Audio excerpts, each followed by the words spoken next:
copyrighted program created by the Rio Grande Oil Company. Los Angeles Police calling all cars. Attention all cars. Broadcast 116. Be on the lookout for Eddie Griffith. Described as American, age 23, height 5 feet 10 and 1/2 inches, weight 148 pounds, has chestnut hair, brown eyes. This man is wanted for robbery. Step on it, boy. Rosenquist.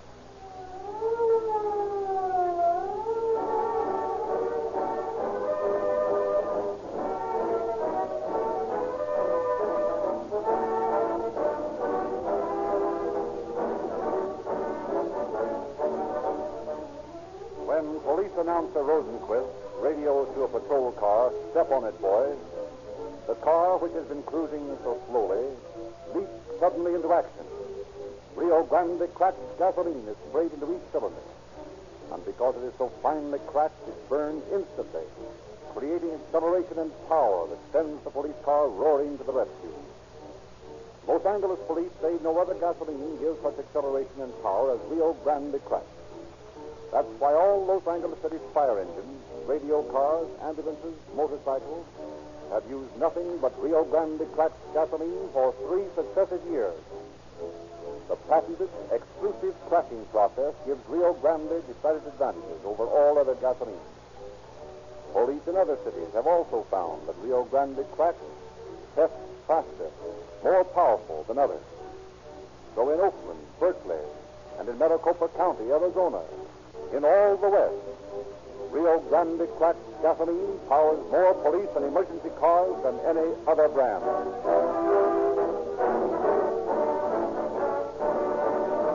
And now we present Chief James E. Davis of the Los Angeles Police Department. Chief Davis.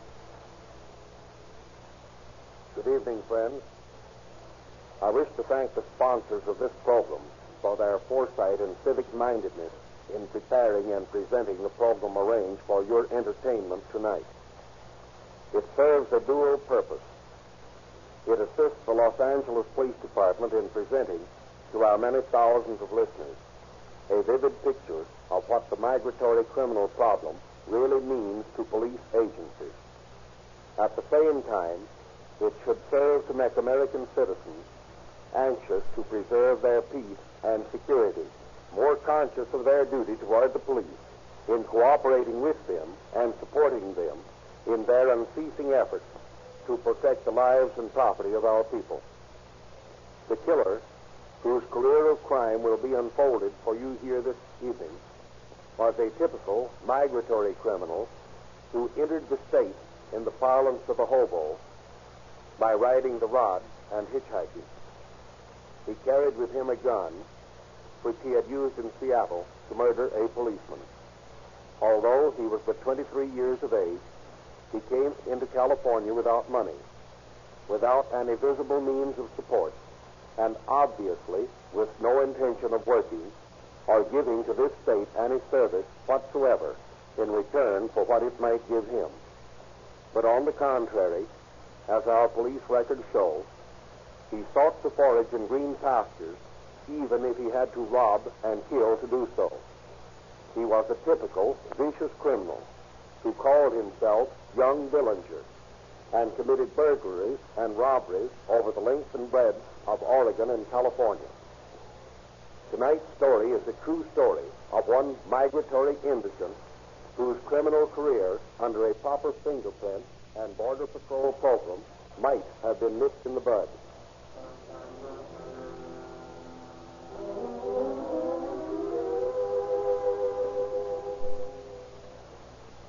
Seattle, Washington. Late on April evening in 1934, a Seattle police sergeant enters his house.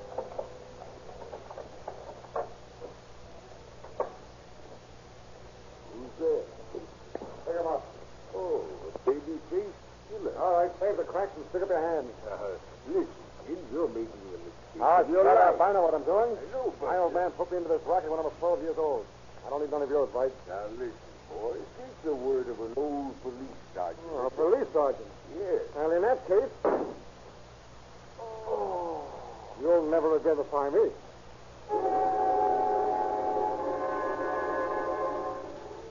Angeles, California, June 16, 1934. In a coffee shop on West 7th Street, late at night. Hello, buddy. Pretty chilly out tonight, ain't it? Yeah. What'll it be? Cup of hot java? I ain't got time. Pick him up. What? Up, I said. I get back here in the corner. I want to inspect your cash register. Not doing much business, are you? You got anything in your pocket? No, I haven't. You're lucky I don't bump you off. I'll fix you, little rat. Hold you! I'll fire! I want you!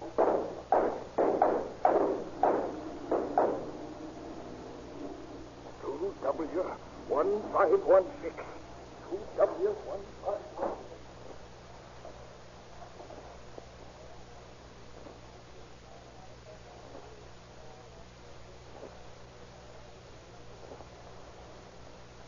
Robbery detail, Lieutenant Devine speaking. There's been a robbery out here. Yeah? What address?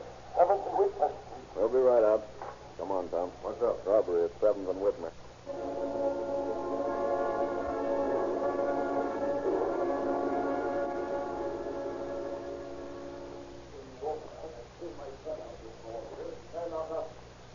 Wouldn't stop, so I fired.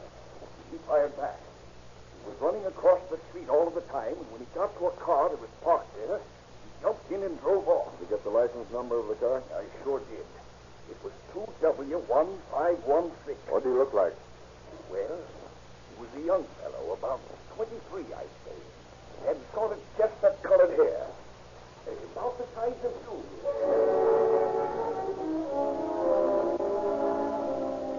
Provided with a very accurate description of the robber, Detective Lieutenant Devine and O'Connor checked the license number of the getaway car with the Motor Vehicle Bureau.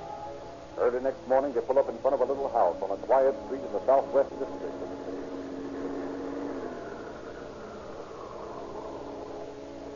There's the car in the driveway. Yep, that's it. License 2W1516. Let's take a look at it.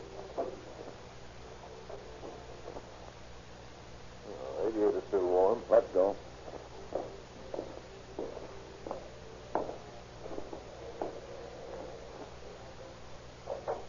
Yes, Does Mr. Stearns live here? yes. Is that his car in the driveway? My, yes. We want to talk to him. Well, I'm afraid you can't. You see, who are you anyway? We're from police headquarters. I thought so.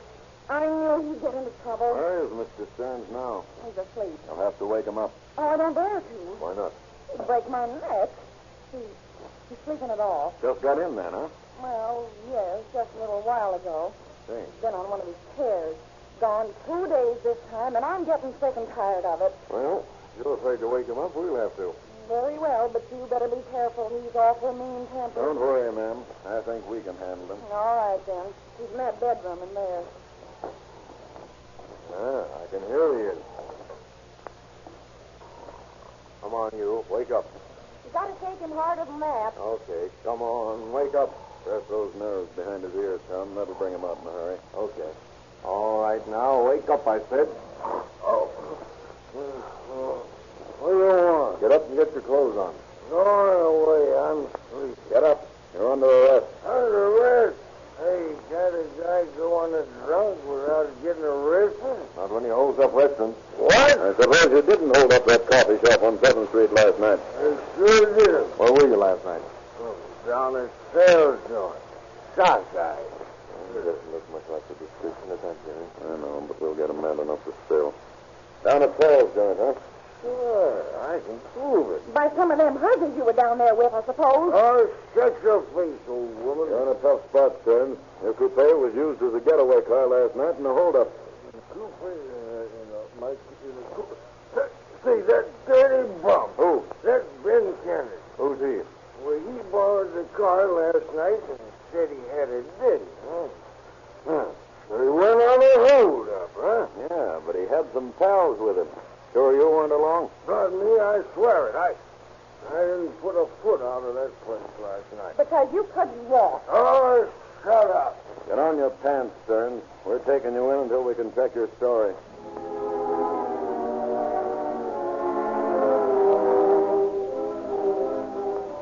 Stearns is taken to headquarters and with the two detectives searches the logbook for the man he claims had borrowed his car. Finally, he points to the picture of Ben Kennedy. And within 3 hours, the detectives have Kennedy in custody on a warrant charging robbery and assault with a deadly weapon. Suffering from bad hangover and frightened, he talks willingly. I didn't have nothing to do with it, I tell you. You borrowed Stern's car last night, didn't you? Yeah, but I didn't pull no holdup. That car was used for a getaway in the holdup on 7th Street. You borrowed the car. Now, we're smart enough to put 2 and 2 I together. didn't pull no holdup. There were 3 men in that car. Who were the other 2? A couple of friends of mine, but I don't know nothing. What were their names? One was Frank, the other was Eddie. Frank and Eddie what? I don't know their last name. So you and Frank and Eddie went for a ride in Stern's car last night. Yeah. Where did you go? Just rode around. Rode up to 7th and Whitmer, didn't you? We might have. Think carefully. You not only might have, you did. Isn't that the truth? Oh, yeah. We stopped up on 7th Street for a few minutes. What happened up there? Eddie got out and went across the street and went into the eating joint. A couple of minutes later, I heard something that sounded like shooting, and Eddie come running across the street and jumped into the car. He told me to drive like the devil, so I did. You say you heard something that sounded like shots. Isn't it a fact that you did hear shots? It's like I just told you. I asked Eddie what the noise was, and he said it was some kids shooting firecrackers. What's Eddie's last name? I don't know. Would you recognize his picture if you saw it? Yeah, I guess so. Okay. Hand me that book of robbery mugs, Jerry. Okay. Thanks. All right, Ben. Start looking. See any pictures on this page that look like him? No. How about these boys? He ain't on this page. Well, look these over. No. 4 hours, the 2 detectives force the suspect to scrutinize carefully the pictures of criminals in the huge robbery squad mug book. But Ben does not recognize any of them as his friend of the night before. Finally. Well, here's the last page. Is Eddie's picture here, Ben? No. Looks like he hasn't got a record. How about it, Ben? Eddie ever been in trouble before? Well, I don't know. Think carefully now. It seems like he said something about a beef up in Frisco. Up in Frisco? Well, that's something else. Get down that San Francisco mug book, will you, Tom? Sure. Here we are. Gee, do I have to look through this one, too? I'm getting hungry. Go get something to eat after you find Eddie's picture. Yeah, but gee, I want Get something. these boys over. No. He ain't there. How about here? No. Well, there's plenty of pages, and lots of time. See him on this page? Yeah, that's him, I think. This one here? Jack Thomas, alias Jack Newton, alias Eddie Griffith. Is that the guy, Eddie Griffith? If it ain't him, it looks enough like him to be his kid brother. Probably him, then. This picture was taken 3 years ago. San Francisco, number 440512. Well, would you look at this mug's record, Tom? Picked up in Seattle when he was only 11 years old for staying out late. Sent to Preston from San Francisco for a stick-up when he was 16. He's a tough guy, all right. He won't do when we get through with him. We don't stand for young bums running around with gats in this town.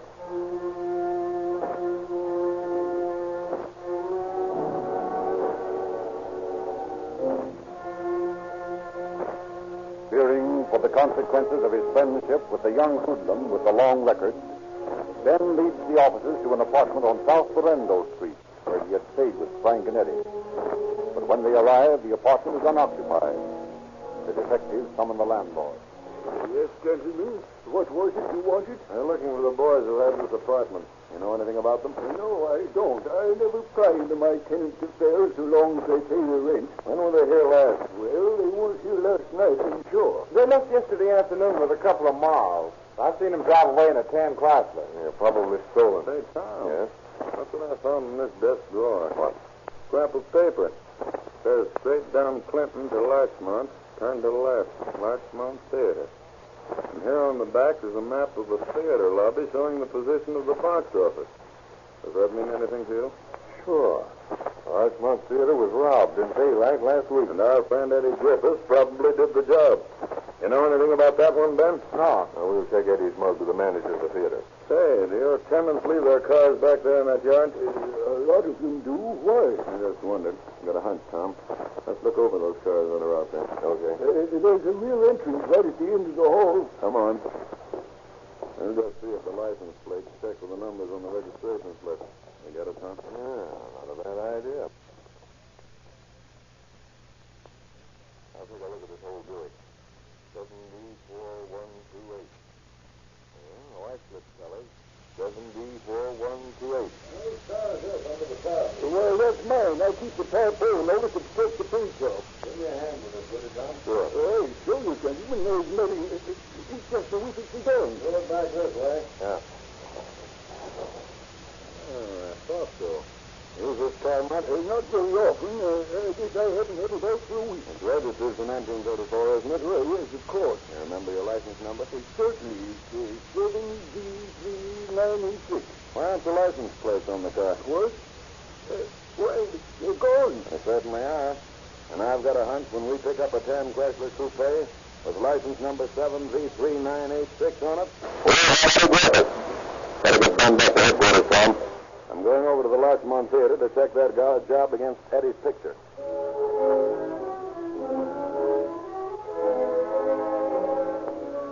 The manager of the Larchmont Theater and the manager of the restaurant on 7th Street both identify Eddie Griffith's picture as that of the man who held them up. Certain now of the case against the fugitive, the officers broadcast a bulletin containing his picture and description to every police station in the United States. And across the state of California goes the clattering of the police teletype, picking out doom for Eddie Griffith. To all points, attention. Broadcast 14. Be on the lookout for Chrysler Coupe, license number 7Z3986. Arrest occupant, hold and notify James E. Davis, Chief of Police, Los Angeles. Working busily on a dozen different angles of the case, the detectives uncovered information which results in another message a day later. To Chief Bodie Wallman, Oakland, California. Calling attention to our All Points broadcast number 14. Information just obtained indicates that occupants of Chrysler Coupe referred to may have gone to your city. We are looking for one Eddie Griffith, American, age 23, 5'10.5" inches, 148 pounds, chestnut hair, brown eyes, last seen wearing blue overcoat. He is accompanied by Stella Bonelli, Cora Rossi, and another man known to us only as Frank. We hold warrant for robbery and assault with a deadly weapon against Griffith. Appreciate intensive checkup to ascertain if these suspects are now in Oakland. James E. Davis, Chief of Police, Los Angeles. And 10 days later, while Eddie Griffith races south toward Los Angeles, the electric courier of the law flashes invisibly past him, heralding his coming long before he has reached the far-flung city limits. Regarding your All Points broadcast number 14 and teletype number 24, Eddie Griffith, Frank Barber, Stella Bonelli, and Cora Rossi held up chain store here this afternoon. Barber was shot by proprietor, but the other Three escaped in San Chrysler Coupe toward Los Angeles. They're holding Barber for attempted robbery and ADW. B.A. Wallman, Chief of Police, Oakland, California. Boy, that's great. We better stake out Sal's joint. Eddie will probably lay low. One of these dames is sure to show. He'll be sending her out to get the load out. Right.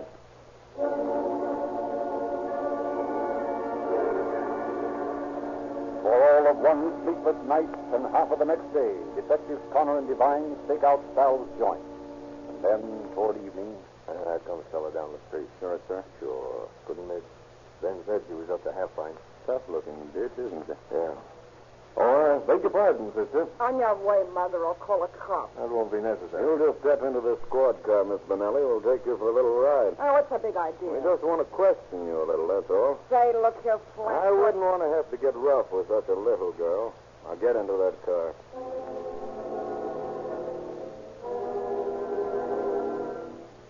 Tough, half-pint Stella Bonelli finally weakens under the officer's deft psychology. Gives them the address where Eddie is staying, and at 1 a.m. the following morning, after a 6-hour stakeout, Cora walks into the trap set by the law. But Eddie is not with her, and she will not divulge his whereabouts. Cruising the neighborhood with the recalcitrant girl, they come upon the Chrysler Coupe with the stolen plate, abandoned. Next day, they report to their superior officer, Captain... But we did get some good prints of Eddie from the car. Fine. Now, what about the girl? They admitted their part in the Oakland robbery, but they deny knowing anything about the Larchmont Theater or the 7th Street job. A couple of hard mouths, Cap. I suggest that you let them loose and then put a tail on them. Sooner or later, they'll lead us to Eddie. I wish I could be so sure. Now, what do you mean? Just this. I think they're too smart to fall for it. Well, let's try it anyway. Okay, Skipper. Anyway, I've got another lead on Eddie. What's that? I've just received the tip that he's strike-breaking in San Pedro with Roy Serper, Frank Bonamore, and Lyra Capassa. You know, they're the guys that we want for that bank job last week. I've sent Chambers and Johnson down there to pick them up. We'll wait for their report.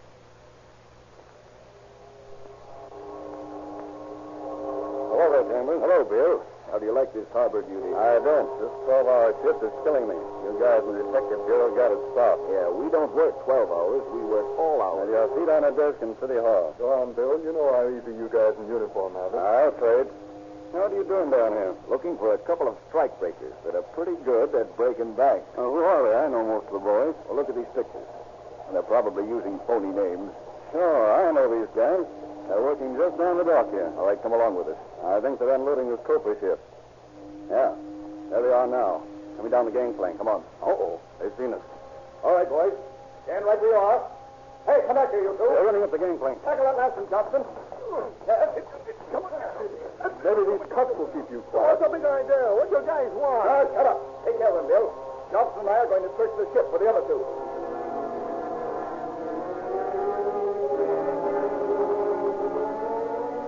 But Eddie Griffith once more had eluded the law.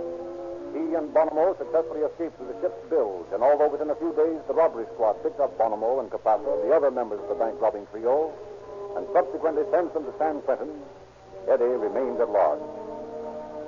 A month passes. The constant shadow kept on the two girlfriends of Eddie is relentless but fruitless. Wise to the ways of the underworld, they realize they are being followed. Remain away from Eddie Griffith. Finally, Connor and Devine bring them in once more for questioning. What's that big idea? You guys had us in here once, and we proved to you we was clean. Yeah, and ever since we've had the privacy of a goldfish. I wouldn't be surprised if you birds watched at the windows when we went to bed. Keeping Toms with badgers, that's what you are. Are you all through? Not by several mouthfuls, I ain't. Well, then shut up and I'll tell you what the big idea is. We want Eddie Griffith. Well, go get him. You're going to help us. Oh, no, we ain't. Now, we have good reason to believe that you know where he is. How come? You know what kind of toothpaste we use. You certainly ought to know if we've been hearing from him. We're reasonably certain that you have been. Well, we ain't talking, see? Yeah, well, that's a relief. Now, listen to me. You girls are in a bad spot. There's a rap waiting for you in Oakland. Maybe before we're through, we'll hang a couple on you down here. If you acted like ladies, it might go easier. You know, I hate to see a couple of kids like you going the wrong way. Why, here you are, just at the age when you ought to be having a good time. Wearing pretty clothes, thinking of marrying up with some nice guy and raising a family, and look at you. Dressed in dirty slacks, traveling around the country with a couple of stick-up artists. Why, if they was big shots, it wouldn't be so bad. But they're a couple of tin horns. You got a mother, Cora? No, she's dead. Oh, that's too bad. I wonder what she's thinking up there if she knows what a jam you're in. Well, I don't know. And how about you, Stella? Does your mother know what you're up to? No. Well, how would you like to have her know about it? No. No. How would you like to have her write your letters and care of the woman's prison at the Hatchapee? No, I don't want Mother to know. She thinks I got a good job down here in L.A. Well, girls, what about it? Well, listen, we want to do the right thing. I'm sure you do. Look, if we show you where Eddie is, will you let us go? Well, we'll do everything we can for you.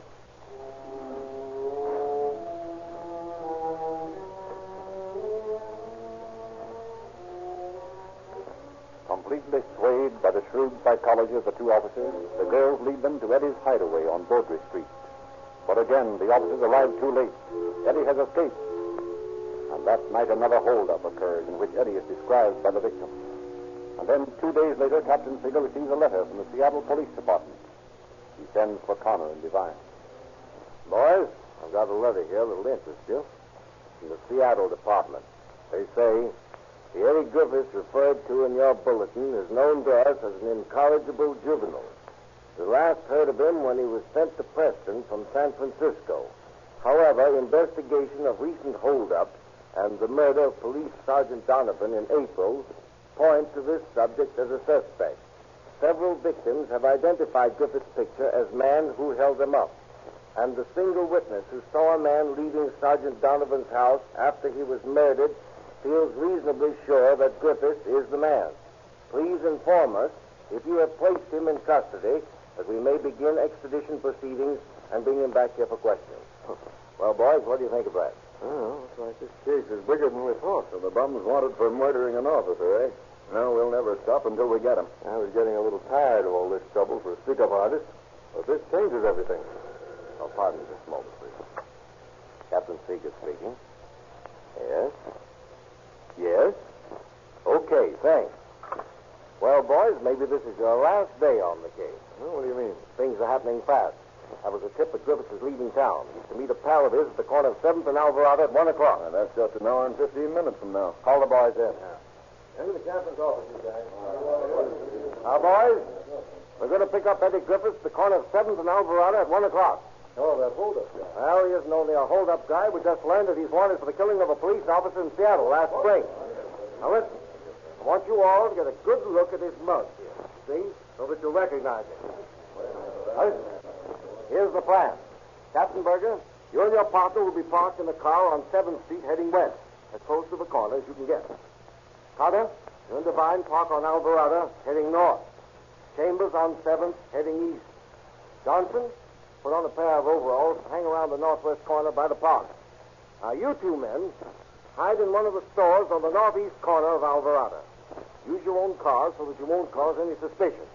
As soon as you see him, close in on from all sides. I don't want any slip-ups on this. Bring him in dead or alive, but bring him in.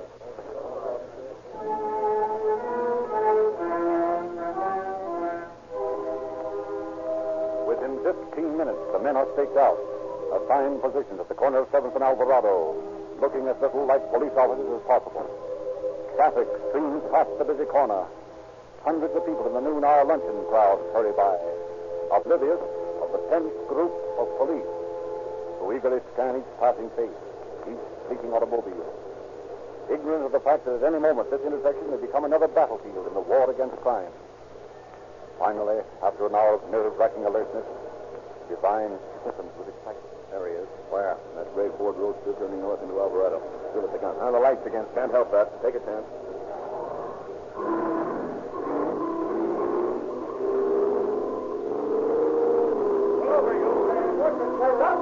Pull him out of that car, Chambers. Take him down, Johnson. Hey, what is it? You're under arrest for robbery and murder. Slap the cuffs on him, Cap. Get a 38 in his pants and a 45 in the left-hand pocket of the car. Into the car, you.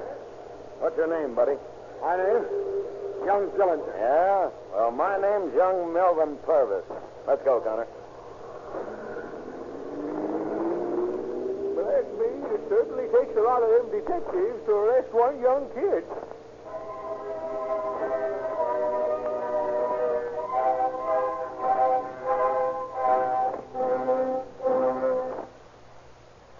So, it went with this cop killer. Eddie Griffith was returned to Seattle, where he was tried and convicted, and is now confined in prison for life. In checking the records of vagrants, street and residence beggars, and panhandlers, we find that 60% have criminal records. The sheriffs of various California counties and the peace officers of other states have cooperated with us in our program to expose and stem the movements of floating criminals. Because of Eddie Griffith and thousands of his ilk, the Los Angeles Police Department has deemed it necessary to set up hobo blockades in the belief that the solution of this problem will be found in attacking its source. Thank you, Chief Davis. Ladies and gentlemen, believe it or not, although police of many western cities have specified Rio Grande cracked gasoline because of its greater speed and power, they have also discovered on checking their operating costs that cracked is also the most economical gasoline. Rio Grande's patented cracking process creates a faster, more powerful gasoline that burns efficiently without waste so that every drop turns into power. That's the kind of performance you want in your car, police car performance. And you can get it at no extra cost. Just drive into the independent Rio Grande dealer in your neighborhood. He'll give you genuine cracked gasoline with tetraethyl at no higher price than uncracked, unbalanced gasoline. And if you've got youngsters in your family, ask about the free gift, the complete junior detective outfit that we are now giving away to every user of Rio Grande cracked gasoline.